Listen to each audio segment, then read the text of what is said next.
하나님의 말씀 룻기 4장 1절 6절을 읽도록 하겠습니다. 제가 한 절, 여러분이 한 절 교독하겠습니다. 보아스가 성문으로 올라가서 거기 앉아 있더니 마침 보아스가 말하던 기업 물을 자가 지나가는지라. 보아스가 그에게 이르되 아무개여 이리로 와서 앉으라 하니 그가 와서 앉으매 보아스가 그 성읍 장로 10명을 청하여 이르되 당신들은 여기 앉으라 하니 그들이 앉으매 보아스가 그 기업 물을 자에게 이르되 모압 지방에서 돌아온 나오미가 우리 형제 엘리멜렉의 소유지를 팔려함으로 내가 여기 앉은 이들과 내 백성의 장로들 앞에서 그것을 사라고 내게 말하여 알게 하려 하였노라. 만일 내가 물으려면 물으려니와 만일 내가 물으지 아니하려거든 내게 고하여 알게 하라. 내 다음은 나요 그 외에는 물을 자가 없느니라 하니 그가 이르되 내가 물으라 하는지라. 보아스가 이르되 내가 나오미의 손에서 그 밭을 사는 날에 곧 죽은 자의 아내 모압 여인 룻에게서 사서 그 죽은 자의 기업을 그의 이름으로 세워야 할지니라 하니 그 기업 물을 자가 이르되 나는 내 기업에 손해가 있을까 하여 나를 위하여 물으지 못하노니 내가 물을 것을 내가 물으라 나는 물으지 못하겠노라 하는지라. 아멘. 신약의 말씀 마태복음 지난주와 같은 1장 1절로 6절 읽겠습니다. 시작. 아브라함과 다윗의 자손 예수 그리스도의 계보라. 아브라함이 이삭을 낳고 이삭은 야곱을 낳고 야곱은 유다와 그의 형제들을 낳고 유다는 다말에게서 베레스와 세레를 낳고 베레스는 헤스론을 낳고 헤스론은 람을 낳고 람은 아미나답을 낳고 아미나답은 나손을 낳고 나손은 살몬을 낳고 살몬은 라합에게서 보아스를 낳고 보아스는 룻에게서 오벳을 낳고 오벳은 이세를 낳고 이세는 다윗 왕을 낳으니라. 다윗은 우리아의 아내에게서 솔로몬을 낳고 아멘. 오늘 룻기 말씀을 제가 묵상하면서 룻기 2장 12절 말씀이 따뜻한 말씀으로 들어왔습니다. 룻기 2장 12절 잘 들어보십시오. 여호와께서 내가 행한 일에 보답하기를 원하며 이스라엘 하나님 여호와께서 그의 날개 아래에 보호를 받으러 온 내게 온전한 상 주시기를 원하노라. 보아스가 룻을 보고 하는 축복의 말입니다. 저는 이 말씀이 바로 오늘 예배 가운데 하나님께서 우리 유양 성도들에게 주시는 축복의 말씀인 줄로 받았습니다. 이렇게 바꿔 읽어볼 테니까 여러분이 마음에 감동이 있으시면 아멘으로 받으시면 좋겠습니다. 우리 하나님께서 유양 성도들이 행한 일에 보답하시기를 원하며 이스라엘의 하나님 예수 그리스도 하나님께서 그의 날개 아래 보호를 받으러 온 여러분에게 온전한 상 주시기를 축원합니다. 그렇습니다. 우리 하나님은 우리를 축복하기를 기뻐하신 하나님이십니다. 계속해서 예수님의 계보에 대한 말씀을 나누고 있습니다. 지난주에도 말씀드린 것처럼 예수 그리스도의 계보를 묵상하면서 깨닫는 성경의 진리는 이것입니다. 남녀노소 빈부귀천 지위고하와 상관없이 믿음으로 계보에 들어간다. 믿음으로 생명책에 그 이름이 올라간다. 믿음으로 구원받는다. 믿으시면 아멘 합시다. 그런데 이 믿음은 어떤 믿음입니까? 단지 생각하고 고백하는 믿음에서 끝나는 믿음이 아니라 목숨 걸고 행동하는 믿음일 때에 이 열매가 주어진다는 것입니다. 그래서 이 계보에 여인들의 이름이 올라온 것이 대단히 예외적이고 파격적인 일이라고 말씀드렸는데 더군다나 그 여인들이라는 사람들은 이방인이고 또 그 당시 가치관에 준해서 봤을 때 윤리적으로 지탄받을 수 있는 사람들이었어요. 그럼에도 불구하고 그들이 거룩한 그리스도 예수의 계보, 이스라엘 사람들이 정말 사랑하는 위대한 다윗 왕의 계보에 그 이름이 당당하게 들어갔다는 것입니다. 윤리적으로 지탄받을 수밖에 없었던 다말, 창기였던 라합, 그리고 오늘 룻기에 나오는 모압 여인 룻, 다 계보에 당당하게 이름이 올라갔습니다. 지난주에 말씀드린 것처럼 다말에게 예수 그리스도를 예표하는 사람은 유다 지파의 족장인 유다였죠. 곧 다말이란 이방 여인에게 유다 지파의 씨를 얻어서 그 집안에 들어가는 것은 그에게 구원이었습니다. 현실적으로, 경제적으로, 사회적으로도 구원이었고 영적으로도 구원을 의미합니다. 그래서 그는 죽음을 무릅쓴 믿음으로 우리의 기준에서 봤을 때 대단히 비도덕적인 행동을 합니다. 그런데 유다 지파의 족장인 유다가 그 다말의 열정적인 행동을 인정하고 받아들임으로써, 그리고 하나님께서 단번에 쌍둥이를 잉태케 하심으로써 다말의 정당성을 성경은 증거하고 있는 것입니다. 다말 다음에 나오는 라합도 그렇습니다. 라합이 얘기가 있는 여호수아서에 보면 라합은 모세 이후 여호수아의 인도를 통해서 약속의 땅 가나안에 들어가게 된 이스라엘 민족에게 있어서 라합이 살고 있던 여리고성은 첫 번째 정복해야 될 성이었어요. 그런데 여리고성은 대단히 단단한 성입니다. 고지대에 위치하고 또 그 성에 살고 있는 가나안 족속 중에 한 족속인 헷 족속은 일찍이 철기 문명을 발달한 문명적으로 앞선 족속이에요. 인구수는 이스라엘이 훨씬 많았지만 그러한 고도의 문명을 갖고 있는, 그리고 산 위에 두 겹으로 된 그 큰 성으로 둘러싸인 여리고성을 군사력으로 점령하는 것은 거의 불가능한 일이었어요. 어떻게 점령했습니까? 여러분이 알다시피 하나님의 말씀에 순종하여 성을 하루에 한 번씩 마지막 날 7일째는 7바퀴 그냥 행군함으로써 성이 무너져 버렸다는 것이죠. 그런데 그 전에 어떤 일이 있었습니까? 그 여리고성을 정탐하기 위해서 스파이를 보냈는데 이스라엘 백성들이 중에서 그 스파이들이 발각돼서 죽임을 당할 위기에 처했어요. 그때 그 스파이들을 구원해 준 사람이 바로 그 여리고성 성벽 위의 집에서 여관 겸 유곽을 운영하고 있던 기생 또는 창기 라합이라는 여인이었어요. 이 라합의 행위는 그 당시 헷족속의 입장에서 보면 완전히 매국노 역할이었죠. 민족 반역자입니다. 나라를 팔아먹는 사람이죠. 그런데 라합이 왜 그렇게 했을까요? 뭐 그렇게 복잡한 이유가 없어요. 라합은 살려고 그랬어요. 아까 다말도 어떻게 실제적으로는 이유는 뭐예요? 살아남으려고 그렇게 하는 거예요. 여러분, 이 구약 성경에서 말하는 믿음의 이 베이스가 바로 이거예요. 살려고 하는 거예요. 야곱의 믿음, 이스라엘을 대표하는 야곱의 믿음의 기초가 뭡니까? 모든 복이 오직 하나님으로부터 온다는, 만복에 거는 대신 하나님을 고백하는 거 아니겠어요? 그런데 그 복이 뭐예요? 내가 살려면 복이 있어야 돼요. 아멘? 하나님의 복이 없으면 살 수 없어요. 고대 사회에서는 더더욱. 여기 라합도 살려고 그런 거예요. 근데 왜 살려고 하는 행동이 그렇게 위험한 행동을 했느냐? 들은 바 소식 때문에 그래요. 여호수아 2장 11절에 라합이 이런 얘기를 합니다.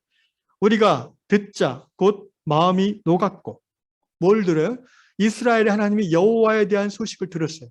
광야의 많은 족속들을 쳐부수고 행군하는, 그리고 지금 이 가나안을 향해서 달려오는 이스라엘의 족속이 있는데 그 족속이 승승장구하는 이유는 그들의 신이 최고의 신이고 참신이기 때문이더라라는 그 소식을 우리가 듣자 곧 마음이 녹았고, 마음이 녹았다는 의미는 여러 가지로 표현할 수 있겠지만 두려움 또는 굴복해야 됨 또는 막 그 정신이 없어진 그런 얘기죠. 너희로 말미암아 사람이 정신을 잃었나니. 모든 여리고성 사람들이 그러진 않았을 거예요. 특별히 성령의 감동하심을 받은 소수의 택함 받은 사람들은 여호와 하나님에 대한 소문, 곧 복음을 듣고 참신에 대한 진리에 대한 소식을 듣고 마음이 녹았죠. 너희 하나님 여호와는, 라합이 이렇게 고백합니다. 라합은 가나안 사람이에요. 그 소식을 몇 번 안 들었어요. 율법도 모르고 말씀도 몰라요. 제사도 몰라요. 그런데 이렇게 고백하는 거예요. 너희 하나님 여호와는 위로는 하늘에서도 아래로는 땅에서도 하나님이시니라. 옛날 성경은 상천하지의 유일무이한 하나님이시다. 이처럼 확실한 신앙 고백이 어디 있겠습니까? 이 신앙 고백으로 인하여 라합과 그의 일가족은 모든 여리고성 백성들이 전멸할 때에 유일하게 구원을 얻었어요. 그 라합과 라합의 가족이 이제 이스라엘 공동체에 편입이 됐고, 그때 라합과 결혼한 사람이 바로 스파이 중에 한 사람이었던, 학자들의 주장에 의하면 정확하지는 않지만 살몬이란 사람 총각과 눈이 맞아서 이제 결혼을 했고요. 그러니까 살몬은 이방 여인을 아내로 맞이한 거죠. 가나안 여인. 거기서 나온 아들이 오늘 룻기에 나오는 보아스입니다. 그러니까 유다로부터 해서 다윗까지, 아브라함부터 다윗까지가 14대고 유다부터 다윗까지가 10대인데 그 중에 이제 보아스는 다윗의 증조 할아버지예요. 4대조 할아버지. 그러니까 요 라합은 고조 할머니인 거죠. 5대조 할머니입니다. 예수님의 계보에 그 이름이 당당하게 올라가게 되는 단 하나의 이유는 생명을 걸고 행동하는 믿음입니다. 살아있는 믿음. 그것은 구약이나 신약이나 오로지 구원의 유일한 길인 줄로 믿습니다. 오늘은 이제 룻기를 통해서 그 믿음을 나누기를 원합니다. 자, 여러분 룻기를 한번 성경을 찾아주시면 좋겠습니다. 룻은 사사시대의 사람이기 때문에 사사기 다음에 룻기가 있습니다. 룻기 1장을 한번 펴서 읽겠습니다. 같이 천천히 읽어봅시다. 1장 1절로 5절까지만 한번 읽어보겠습니다. 룻기의 그 배경을 보는 겁니다. 시작. 사사들이 치려하던 때에 그 땅에 흉년이 드니라. 유다 베들레헴에 한 사람이 그의 아내와 두 아들을 데리고 모압 지방에 가서 거류하였는데 그 사람의 이름은 엘리멜렉이요 그의 아내의 이름은 나오미요 그의 두 아들의 이름은 말론과 기련이니 유다 베들레헴 에브랏 사람들이더라. 그들이 모압 지방에 들어가서 거기 살더니 나오미의 남편 엘리멜렉이 죽고 나오미와 그의 두 아들이 남았으며 그들은 모압 여자 중에서 그들이 아내를 맞이했는데 하나의 이름은 오르바요 하나의 이름은 룻이더라. 그들이 거기에 거주한 지 10년쯤에 말론과 기련 두 사람이 다 죽고 그 여인은 두 아들과 남편의 뒤에 남았더라. 참 슬픈 이야기죠. 유다 지파 엘리멜렉이라는 사람과 그 부인 나오미가 말론과 기련의 아들과 함께 기근을 피해서 먹고 살려고 이제 베들레헴 유다 땅을 떠나서 모압 땅으로 내려갔는데요. 거기서 남편이 그만 죽고 말았습니다. 과부가 된 나오미는 대가 끊긴 것을 우려해서 얼른 그 땅의 여인들과 자기 두 아들을 결혼시켰는데 10년인 안에 그 두 아들마저 다 죽어버렸어요. 그리고 아들들의 후손은 없습니다. 대가 끊겨버렸어요. 세 남자가 죽고 세 과부가 남았습니다. 인간적으로 보면 최악의 상황이죠. 예나 지금이나 그렇습니다. 여기서 이제 룻은 둘째 며느리로 모압 여인으로 그 이름이 처음 등장합니다. 그런데 이 룻이 보통 우리가 이제 룻기를 여러분이 기억하는지 모르겠지만 보통 이제 어버이날에 효도에 대한 설교로 룻기를 많이 합니다. 그래서 많은 며느리들이 이 어버이날만 되면은 교회 와서 이 스트레스를 받고 많은 시어머니들은 우쭐해가지고 근데 사실 이 룻기는 그것과 전혀 상관없는 이야기거든요. 효도에 관한 교훈이 아니에요, 이게 사실은. 효도에 관한 얘기를 하려면 10계명 중에 5계명을 얘기해야지 차라리, 그리고 에베소서 6장을 얘기해야지. 이 룻기는 사실 효도에 대한 그런 교훈을 주고자 하는 의도가 전혀 없습니다. 룻기에서 말하는 핵심은 뭐예요? 룻의 신앙이에요, 신앙. 그리고 그 신앙의 고백에 따른 하나님의 이스라엘 향한 사랑. 이것이 룻기의 핵심 주제입니다. 자, 룻의 신앙은 어떻습니까? 룻기 1장 16절 17절을 찾아서 같이 읽도록 하겠습니다. 다 같이 읽겠습니다. 시작. 룻이 이르되 내게 어머니를 떠나며 어머니를 따르지 말고 돌아가라. 강건하지 마옵소서. 어머니께서 가시는 곳에 나도 가고 어머니께서 머무시는 곳에서 나도 머물겠나이다. 어머니의 백성이 나의 백성이 되고 어머니 하나님이 나의 하나님이 되시리니 어머니께서 죽으시는 곳에서 나도 죽어 거기 묻힐 것이라. 만일 내가 죽는 일 외에 어머니를 떠나면 여호와께서 내게 벌을 내리시고 더 내리시기를 원하나이다 하는지라. 나오미는 고향 땅에서 들려오는 소식이 하나님이 유대 땅을 축복하셔서 풍년이 들었어요. 그래서 이제 먹고 살려고 다시 글로 돌아갈 생각인데 거기 일가 친척들이 있으니까 먹고는 살 수 있겠죠. 그런데 이방 며느리 둘을 데리고 가는 것은 별로 합당치 않다고 생각해서 너희는 여기나 너희 고향으로 돌아가라 그랬어요. 첫 번째 며느리는 처음에는 따라가는 척하다가 이제 돌아갔고, 근데 두 번째 며느리 룻은요, 이 어머니와 같이 사는 동안에 전염돼 버렸어요. 뭐에? 이스라엘 하나님 여호와 신앙에 전염돼 버렸어요. 이 나오미가 뭐 이 제사장도 아니고 선지자도 아닌데 요새로 말하면 함께 사는 동안 며느리를 전도한 거예요. 할렐루야. 도대체 이 룻은 시어머니 어떤 면을 보고 이스라엘 하나님께 마음이 열렸을까요? 바로 고난도 하나님의 뜻으로 받아들이는 나오미의 신앙입니다. 하나님이 나오미의 원래 이름은 기뻐하는 자, 기쁨이라는 의미인데 나오미는 이제 남편 죽고 아들 죽고 이런 것들을 오늘날도 그렇게 생각할 수 있겠죠. 하나님이 나를 치셨다 이렇게 생각하시는 거예요. 근데 그럼에도 불구하고 나오미는 하나님을 떠나지 않아요. 자기를 변화시키려고 하는. 이게 이제 구약신앙적인 모습이잖아요. 구약에서 나오는 신앙의 한 부분이잖아요. 룻에게는 그것이 굉장히 신기하고 새로운 거예요. 그래서 정말 우리 시어머니가 믿는 하나님이 참 하나님이구나라고 룻은 깨닫게 됐고, 이제 시어머니가 이제 네 고향으로 돌아가라라고 자꾸 재촉할 때에 룻이 이렇게 자기도 모르게 신앙 고백을 하게 되는 거예요. 이게 왜 신앙 고백이냐면 여러분 여기 어머니란 말 대신에 1장 16절 17절에서 예수님이란 말을 넣어서 한번 제가 읽어보겠습니다. 잘 들어보십시오. 룻이 이르되 내게 예수님을 떠나며 예수님을 따르지 말고 돌아가라. 강권하지 마옵소서. 예수께서 가시는 곳에 나도 가고 예수님께서 머무시는 곳에서 나도 머물겠나이다. 예수님의 백성이 나의 백성이 되고 예수님의 하나님이 나의 하나님이 되시리니 예수님께서 죽는 그곳에서 나도 죽어 거기 묻힐 것이라. 할렐루야.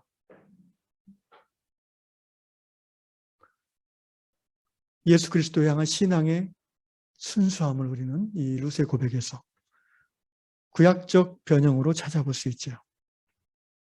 그래서 이제 룻이 나오미도 룻의 결심을 받아들여서 같이 데리고 옵니다. 데리고 왔는데 이제 유대 땅 베들레헴에 소문이 났습니다. 나오미가 돌아왔다. 그러면서 이제 먹고 살 방법이 없으니까 젊은 룻이 나오미를 봉양하는 차원에서 이제 이삭 죽기를 갑니다. 그때가 이제 맥추절, 첫 보리 추수할 때쯤이니까. 이스라엘의 율법, 우리 하나님의 선하신 율법은요, 그 땅에 떨어진 이삭을 주워가는 것에 대해서 그 밭주인이 말리지 못하게 해놨어요. 이게 굉장히 요새로 말하면 사회복지적인 차원의 율법입니다. 최소한 그 이삭만 주워도 끼니를 이을 수는 있기 때문이에요. 그래서 몸이 그것도 노동으로 인정하는 거예요. 그래서 이제 룻이 밭에서 이삭을 주는데 여기 룻기 2장을 제가 읽겠습니다. 2장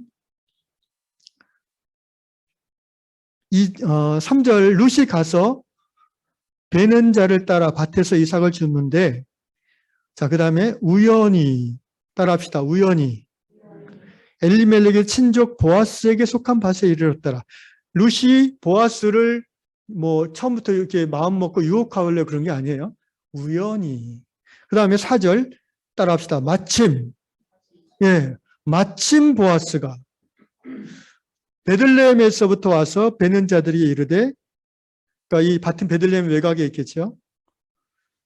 이게 우연히와 마침 사이에 하나님의 필연이 등장하는 거예요. 아멘. 여러분 신앙에 있어서 우연은 없어요. 모든 것은 섭리하시는 하나님의 필연으로 우리 삶에 이루어지는 것입니다. 룻은 우연히 그 밭에 갔고 보아스는 마침 그때 룻이 이삭 주는 때에 왔어요. 그 우연히와 마침 사이에서 그리스도의 계보가 채워지고 있어요. 룻과 보아스의 입장에서는 룻은 자기의 살 길 열린 거고 또 인자한 남편을 얻는 거고 보아스는 또 아름다운 그리고 현숙한 아내를 얻는 것이지만 이것은 단순히 한 남녀의 일상 결혼에서 끝나는 것이 아니죠. 이 우연히와 마침 사이에 위대한 다윗 왕의 계보가 채워지고 있고 위대한 그리스도의 계보가 완성되어지는 것입니다. 오늘 우리 삶에서도 동일한 하나님의 역사가 일어나는 줄로 믿습니다. 그래서 이제 룻이 보아스를 알게 되고 요새 말로 서로 이제 눈이 맞고 보아스도 참 좋은 소문도 듣고 보니까 참하고 아름답고 룻도 보아스를 보니까 나이는 좀 들었지만 부자고 인자하고 더구나 이제 시어머니가 룻의 보고를 듣고는 야야 그 보아스는 우리 기업 물을 자 이순이인 사람이야. 봅시다.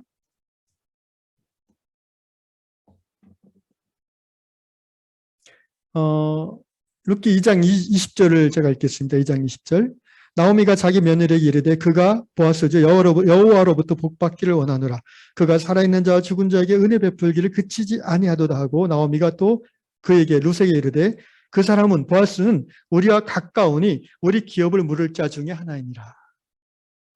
자 이제 여러분이 기업 물을 자 지난주에 잠깐 나누는데요. 고엘이라는 의미를 이해해야 이 룻기를 다 이해할 수 있고요. 더 나아가서 십자가 예수 그리스도의 복음을 더 깊이 있게 깨달을 수가 있어요. 고엘이란 그 의미를 설명하겠습니다. 따라합시다. 고엘. 따라합시다. 하고엘. 이 히브리어로 이제 하는 정관사인데요. 기업 물을 자라고 우리 성경이 번역을 했어요. 영어로는요, 이것을 어떻게 번역하냐면은 the redeemer라고 번역합니다. redeem. redeem이란 말은 the redeemer 하면은 대문자 the redeemer 하면은 누구를 의미하는 거예요? 구속자, 예수를 의미하는 거예요. redeem이란 말이 회복하다, 구속하다 이런 의미거든요. 값을 치르다, 치르고 이렇게 회복시키다라는 의미입니다. 고엘이란 말은 내가 저 사람에게 고엘을 한다란 말은 내가 저 사람의 어려움을 보고 내가 내 희생으로서 저 사람을 회복시켜준다. 고엘이라는 의미에는 반드시 나의 희생, 나의 섬김, 나의 피, 나의 재물이 소모되는 것을 포함하는 거예요. 이 고엘 제도는 구약 성경에서는 십계명처럼 분명하게 고엘 제도다 이렇게 나오지는 않지만 구약 성경 전반에 걸쳐서 이 고엘의 원리가 이스라엘 민족의 삶에 아주 깊이 적용된 것을 우리가 찾아볼 수 있어요. 마치 삼위일체란 단어 자체가 성경에는 없지만 우리가 삼위일체 하나님을 성경에서 찾고 받아들이는 것처럼 말입니다. 특별히 고엘이라는 제도는요. 신현제도의 원리 중에 핵심적인 원리입니다. 신현제도. 그래서 이 고엘에 대한 이야기가 많이 나오는 것이 이제 레위기하고 민수기인데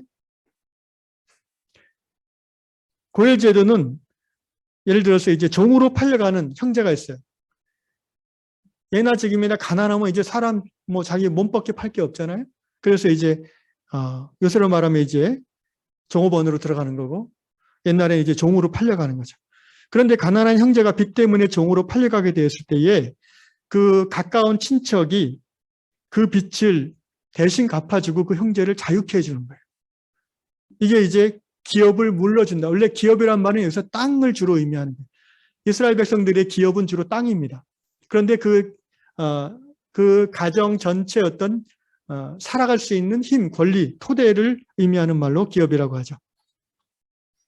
그래서 레위기 25장 48절 그가 팔린 후에 그에게는 속량받을 권리가 있나니 자기가 게으르거나 자기가 잘못해서 재산을 탕진하고 다 할 수 없이 종으로 팔렸어요. 그런데도 그러니까 세상적으로 보면 쓸모없는 루저인데도 하나님은 어떻게 보시냐면 그가 권리가 있다. 무슨 권리?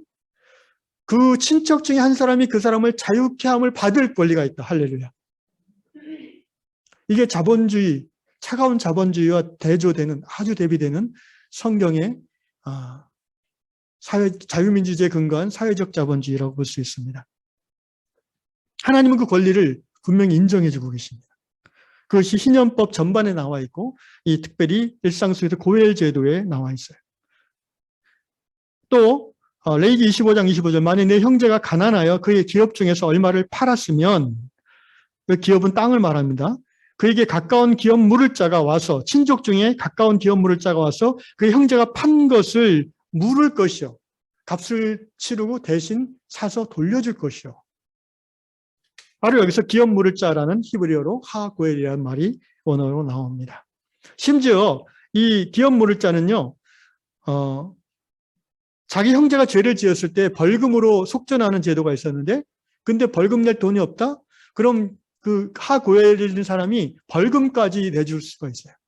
합법적으로 내주는 거예요. 이 사람 벌금 내가 이 사람 고엘이니까 내가 대신 내고 그래서 이 사람이 자유롭게 해주겠다. 이 모든 고엘을 통해서 성경이 말하는 핵심이 뭡니까? 공동체 자체의 건강한 존속을 말하고 있어요. 잘 들으세요. 여러분 부족 또는 시족 공동체 그 당시 오늘로 말하면 우리 사회가 건강하게 존속하고자 할 때에 가장 중요한 것 중에 하나는 뭐냐면은 그 사회의 가장 약한 자들을 살 수 있게 해주는 거예요. 성경이 말하는 사회적 약자는 누구예요? 고아와 과부와 나그네예요. 공통점은 기업을 갖고 있지 못해요. 땅을 갖지 못하는 사람들이에요. 어느 시대나 구약 성경 시대나 오늘 21세기 이 지구촌도 마찬가지예요. 땅을 갖고 있지 않으면 가난해져요. 아멘이 없습니까? 다들 땅 많이 갖고 계시나 봐. 땅 좀 있으세요? 우리를 말하면 아파트라고 해야 될지 모르겠네. 어쨌든 그래서 하나님의 희년 정신의 핵심은요. 가장 약자들을 최소한의 인간다운 삶을 살도록 보장해 주는 거예요. 그게 하나님의 희년 정신이고 그게 하나님 나라의 핵심 원리예요. 여러분 우리가 예수 믿고 천국 백성 하나님 나라 백성 되었다는 것은 그런 의미예요. 하나님으로 인하여 살게 되었을 뿐 아니라 하나님을 모르고 또 경제적 실제적으로 인간다운 삶을 살지 못하게 되는 우리의 이웃들을 향하여 우리가 하나님의 정신으로 그들을 돕는 거예요. 다시 말하면 고엘이 되어주는 거예요. 이게 하나님 나라 백성의 의무입니다. 먼저 하나님을 누리고 그 다음에 그 하나님의 은혜에 겨워서 예수 그리스도처럼 고엘이 되어주는 거예요. 그게 또한 오늘 우리 시대에 주어진 교회의 사명입니다. 그 사명을 풀어 설명한 것이 전도와 선교와 구제인 것이죠.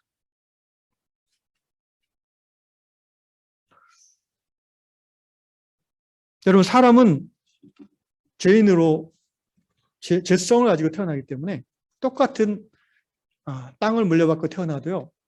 30년 40년 살다 보면 어떤 놈은 땅을 팔아먹고 가난해지고 어떤 놈은 땅을 더 많이 갖게 돼요. 능력의 차이, 생활 습관의 차이, 가치관의 차이 뭐 여러 가지. 그래서 예수님도 가난한 사람은 항상 너희와 함께 있다라고 얘기하셨어요. 그런 하나님 나라가 완전히 이 땅에 임하기까지는 어쩔 수 없는 사회적 현상입니다. 그러나 교회가 그리고 하나님의 백성들이 그 죄로 말미암아 가난해질 수밖에 없고 병들 수밖에 없고 또는 사회적인 불의한 구조악으로 말미암아 억울함을 당할 수밖에 없는 약자들을 향해서 무관심하다면 고엘의 정신을 실천하지 않는다면 하나님은 그런 사람들을 가르쳐서 악한 자라고 성경이 말하는 것을 아셔야 됩니다. 여러분 지난주에 오난을 얘기했죠. 그 다말 형수에게 들어가서 형수의 그 궁핍함과 형수의 그 힘든 상황을 돕는 그 계대결혼이 고엘 제도의 한 부분이잖아요. 근데 오난은 왜 하나님이 악하다고 해서 죽였어요? 그 상대방의 그 억울하고 힘든 처지를 이용해서 자신의 쾌락을 채우고 상대방이 원하는 건 주지 않는 거예요. 이게 바로 나쁜 놈이라는 거예요. 하나님이 악하다고 그랬어요. 여러분 오늘 우리 시대에 교회에 하나님이 이런 말을 하실 수도 있는 거예요. 교회가 자기 앞가림만 하려고 하고 건물만 크게 세우고 땅 사가지고 투기하고 뭐 더 얘기하지 않겠습니다.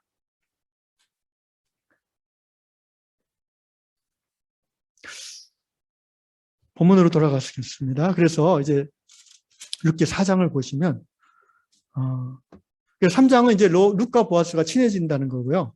4장에서 이제 오늘 재밌는 얘기, 핵심된 얘기 나옵니다. 자, 4장 1절부터 같이 읽겠습니다. 시작. 보아스가 성문으로 올라가서 거기 앉아 있더니 마침 보아스가 말하던 기업 물을 자가 지나가는지라.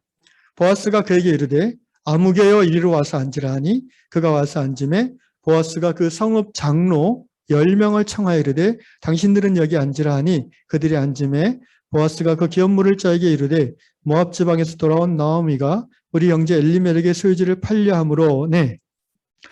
보아스는 베들레헴 유다 지파 유력자였어요. 그 당시 성문으로 올라가서 앉았다라는 의미는 두 가지. 하나는 그 사사, 재판할 수 있는 그런 지위에 있는 사람이나 아니면은 그 지역의 유력자.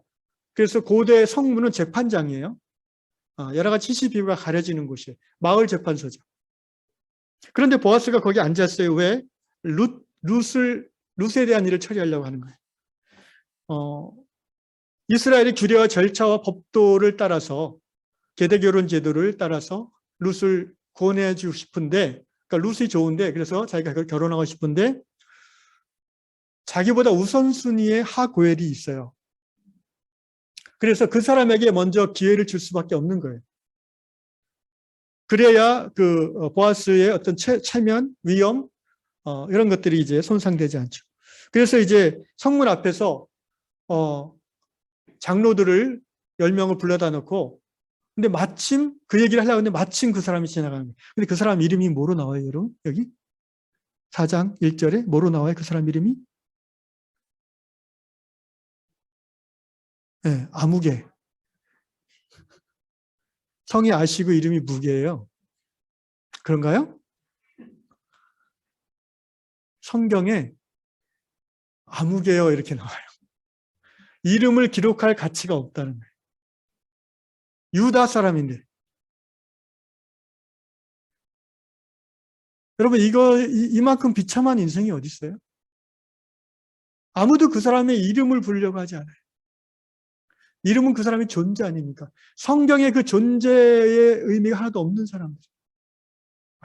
왜 이 사람이 이렇게 불릴까요? 고엘의 의미를 저버렸어요. 처음에 보아스가 네가 엘리멜렉 집안의 첫 번째 고엘의 권리가 있으니까 그 땅을 물으라. 지금 그 땅이 이제 팔려고 내놨는데 네가 대신 물러서 그 땅이 다른 부족에 넘어가지 않게 하라. 그러니까 이 사람이 뭐 보니까 경제적으로 자기가 손해볼 게 없어요. 그 당시 이제 신현 제도가 실행되지 이스라엘에서 땅의 가치라는 것은요, 신현이 가까울수록 땅의 가치가 떨어져요. 그러니까 정확히 말하면 임대료지 그 매매료가 아닙니다. 땅을 못 팔게 돼 있기 때문에 그래요. 여러분 이스라엘 경제 원리의 핵심은 땅은 여호와의 것이기 때문에 팔지 못하게 돼 있어요. 그러니까 원천적으로 빈익빈 부익부를 성경은 막고 있는 거예요. 오늘날 전 세계 경제가 인류 역사 속에서 이렇게 빈익빈 부익부가 심각해질 수밖에 없는 이유는요, 근본적으로는요, 바로 이 신의 법을 실천하지 않기 때문에 그래요. 이거에 대해서 나중에 또 제자훈련이나 공부할 기회가 있을 겁니다.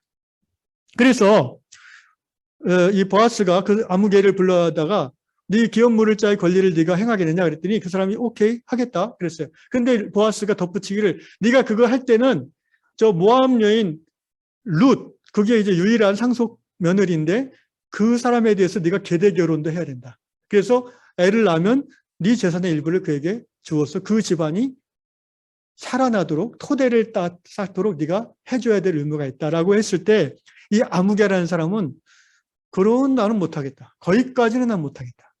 그러면서 어떻게 해요? 이 신명기 25장 율법대로 신발을 벗어서 내놓습니다. 그거는 이제 증거예요. 나는 고엘물을 권리를 포기한다는 증거. 원래 나오미가 이 자리에 있었으면 그 사람에게 침을 뱉었어요.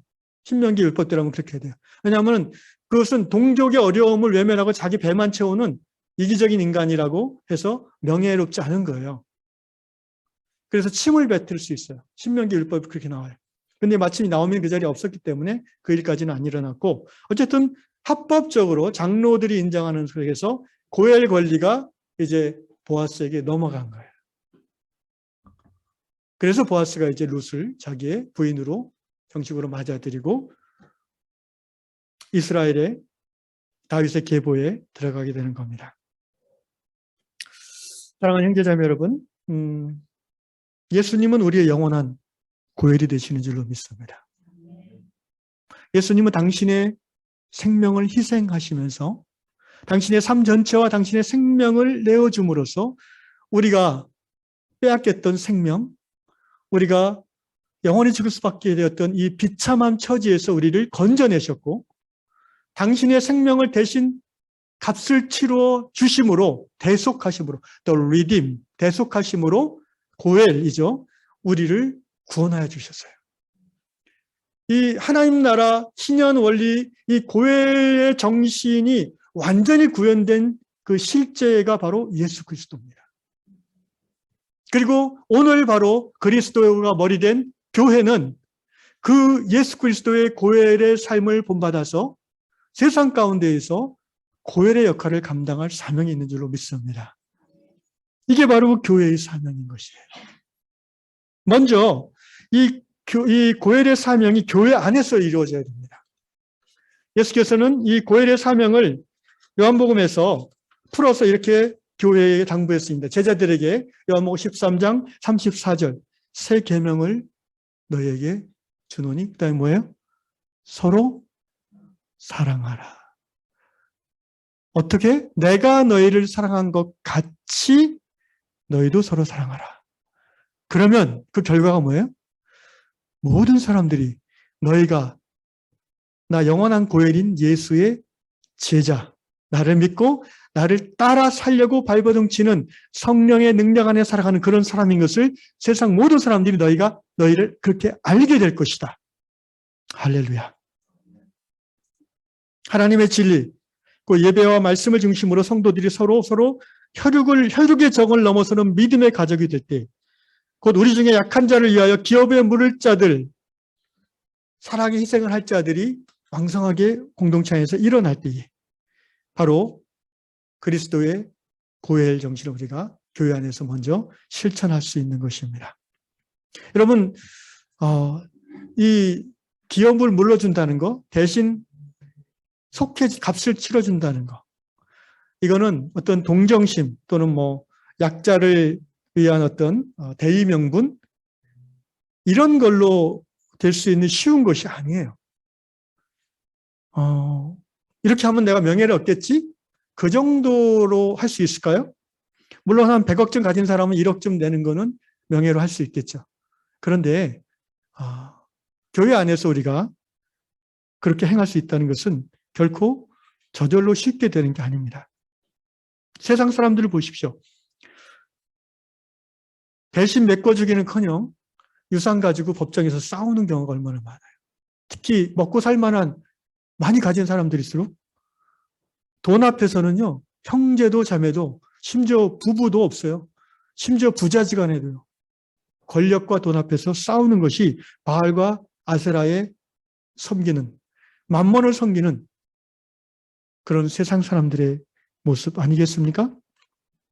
오직 예수 그리스도를 주 하나님으로 고백하고 하나님을 아버지라 부르며 주님의 통치, 하나님 나라 백성으로 살아가는 몸된 교회의 형제자매인 사람들, 그 사람들이 이 고엘의 정신을 삶에서 실천할 수 있는 것입니다. 그래서 예수께서 제자들에게 이 계명을 주신 거예요. 유대 나라 모든 백성에게 주시는 게 아니에요. 먼저 교회 안에서 서로 사랑하라. 이것이 실천되어지기를 주님은 명하신 것입니다.